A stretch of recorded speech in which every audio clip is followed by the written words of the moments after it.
শহীদ কি খায়রুল ও নিপার বিয়ে মেনে নিবে? না, শহীদ কিন্তু খায়রুল ও নিপার বিয়েতে রাজি নয়। কারণ শহীদ কিন্তু খায়রুলকে ভাই হিসাবে দেখে না, সে কিন্তু খায়রুলকে তার নিজের বাড়ির কাজের লোক হিসাবে দেখে। তাই সে চায় না তার শালীর সাথে তার বাড়ির কাজের লোক বা খায়রুলের বিয়ে হোক। আর এই পর্বটি দেখতে পারবেন আগামী 121 নম্বর পর্বে। হ্যালো বন্ধুরা, কেমন আছেন? আশা করি সকলেই ভালো আছেন। আপনাদের প্রিয় ধারাবাহিক নাটক দেনা পাওনার 121 নম্বর পর্বের অগ্রিম ধামাকা কাহিনী নিয়ে আসলাম। অলরেডি কিন্তু 120 নম্বর পর্বটি প্রকাশিত হয়ে গেছে, যারা দেখেন নাই দেখে নেবেন। হ্যালো বন্ধুরা, খায়রুল কিন্তু এখন চাকরিতে জয়েন করবে, কিন্তু সে জানে না সে যে কোম্পানিতে চাকরি করে সেই কোম্পানির চেয়ারম্যান হলো খালেদ চৌধুরী, তার আসল বাবা। খালেদ চৌধুরী তাকে দেখে অবাক হয়ে যায়।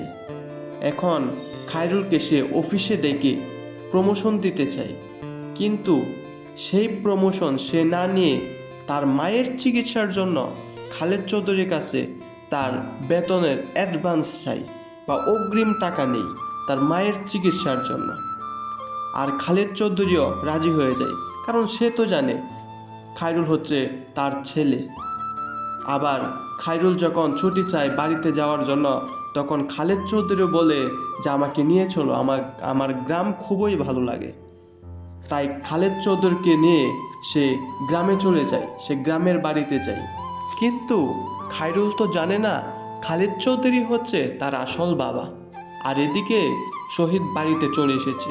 সে কিন্তু বাড়িতে এসেই তার স্ত্রীর সাথে ঝগড়া করে নিপার সাথে খায়রুলের বিয়ে কেন ঠিক করেছে। শহীদ চায় না একজন কাজের ছেলের সাথে তার শালীর বিয়ে হোক, সে তার ভাইকে কাজের ছেলে হিসাবে দেখে। আর এই ধামাকা পর্বটি দেখতে পারবেন আগামী 121 নম্বর পর্বে। আর এই পর্বটি প্রকাশিত হতে যাচ্ছে আগামী রবিবার ঠিক দুপুর 12টায় সিনেমাওয়ালা এন্টারটেনমেন্ট ইউটিউব চ্যানেলে দেখতে পারবেন। আর এই নাটকের 121 নম্বর পর্বটি সবার আগে দেখতে চাইলে আমাদের চ্যানেলটি এখনই সাবস্ক্রাইব করে রাখেন, এবং কে কোন জেলা থেকে দেখতেছেন একটু কমেন্ট করে জানাবেন। ধন্যবাদ সকলকে।